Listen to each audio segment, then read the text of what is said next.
السلام عليكم ورحمة الله حبايبي، وحشتوني جدا جدا جدا. يا صباح الجمال. معانا ايه النهاردة؟ صباح الجمال، مساء الجمال، حسب بقى الصباح او المساء اللي انتوا بتتفرجوا علينا فيه. الفيديو اللي معايا النهاردة حاجة بجد جامدة جدا جدا جدا. طيب هو إيه الفيديو؟ طبعا الفيديو باين وبيحكي عن نفسه، والفيديو جامد جدا جدا جدا. بس الاول كده هنبدأ الفيديو بتاعنا. نصلي على الرسول عليه الصلاة والسلام. اللهم صل وسلم وبارك على سيدنا محمد. طبعا ادعمونا بلايك، ادعمونا باشتراك. اللي مش مشترك معانا وبيتفرج علينا لاول مره ما ينسناش باشتراكه. هنبدا بقى الكلام عن الفيديو. انا كان نفسي اطلع معاكم بس للاسف الوقت بتاعي ما كانش يسمح ان انا اطلع، بس لان لا وقتي ولا وقتها، لان عشان هطلع معاكم بس لازم هحكي خطوه خطوه عن الادوات اللي انا شغاله بيها، وهحكي خطوه خطوه عن الشغل اللي انا بعمله. فما كانش فيه الوقت الكافي ان انا اطلع بس واقعد اشرح خطوه خطوه والكلام ده. بس اوعدكم ان شاء الله ان شاء الله ان شاء الله الفيديو الجاي باذن الله يبقى عندي وقت ان انا اطلع فيه لايف عشان احكي خطوه خطوه، واكلمكم عن المنتجات اللي انا شغاله بيها، وازاي بنعمل توريد الشفايف، وازاي بنشتغلها، وانواع الاحبار اللي احنا شغالين بيها، والكلام ده كله هنحكي عنه ان شاء الله. بس تعالوا النهارده نتكلم عن الفيديو. شايفين طبعا شكل الشفايف قبل، وركزوا في الشكل بعد. طبعا خدت شكل دوران كده جميل جدا زي شكل قلب كده. حاولنا نصغر من تحت شويه الشفايف. طبعا انا بقول يا جماعه قبل اي حاجه، انا ما بشتغلش حقن، انا ما بعملش حقن تحت الجلد، انا بعمل مخدر موضعي. حتى لو العميله حاسه بنسبه الم او شكشكه بسيطه، بتبقى حاجه بسيطه سطحيه، بتبقى حاجه بسيطه سطحيه. احسن ليا وليها ان انا اعرض نفسي او اعرضها معايا لاي مشكله، لان في ناس كتير عندها امراض مزمنه، فانا ما بحبش اخاطر بنفسي ولا بالعميل اللي قدامي. فطبعا المخدر الموضعي كلنا عارفين يعني ايه مخدر موضعي. يعني بنج كده موضعي بندهنه ونستنى عليه 5 دقائق او 10 دقائق يخدر لي المكان، ابدا اشتغل عليه وابدا احدد الشفايف عندي واشتغل عليها بالرسمه اللي انا عايزاها. طبعا كل واحد بقى انا بنور لكم، انا دلوقتي منوره لكم بالفلاش عشان تشوفوا بالظبط شكل الشفايف عامله ازاي او الرسمه عامله ازاي. طبعا نهايه الفيديو الشكل رهيب وهتتصدموا من النتيجه. النتيجه تحفه جدا جدا جدا جدا. هي حلوه من غير حاجه صراحه. بجد يعني انا بهنيها والله على اختيارها في الالوان. هي جميله جدا ومش محتاجه والله. بس انتوا عارفين كلنا طبعا بنحب التغيير وبنحب ان احنا يعني بنحب التجديد والكلام ده. داخلين طبعا على شتاء، وداخلين على رأس السنه، وداخلين على مناسبات حلوه كتير، وطبعا في عيد جاي. ربنا يهننا جميعا ويصلح حال الجميع يا رب. طبعا انا ايدي بايظه، ما كنتش لابسه جلافز.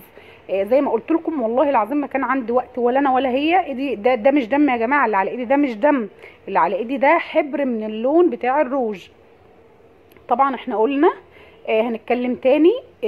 انا بعمل مخدر موضعي، ما بعملش حقن.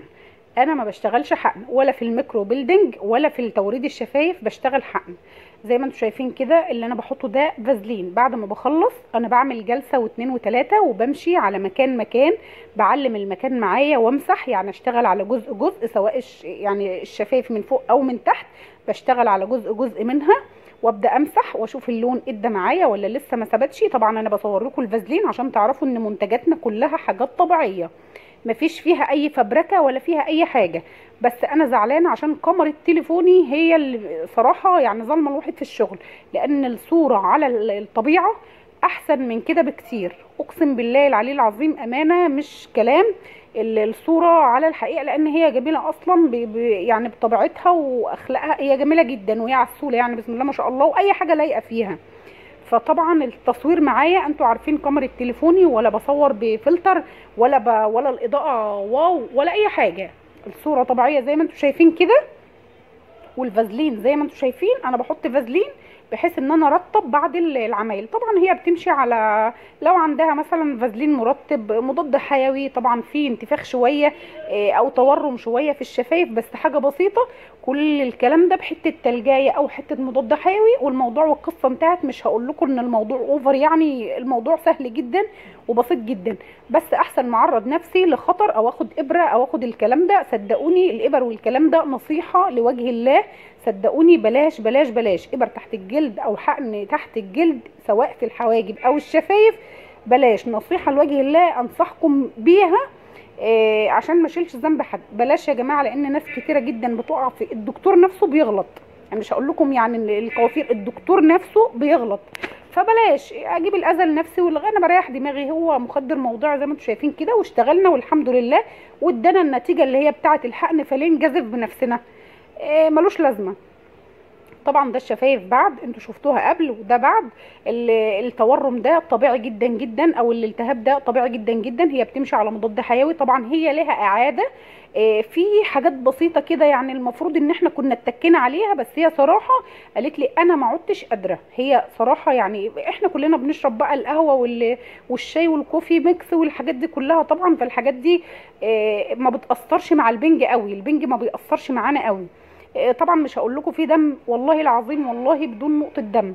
اللي مش مشترك معايا بقى يعني يا ريت يبقى شغلي كده. اتمنى ان شغلي يكون بيعجبكم، والمحتوى اللي انا شغاله او بقدمه يكون بيعجبكم.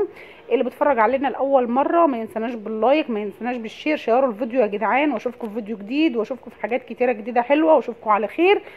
سلام.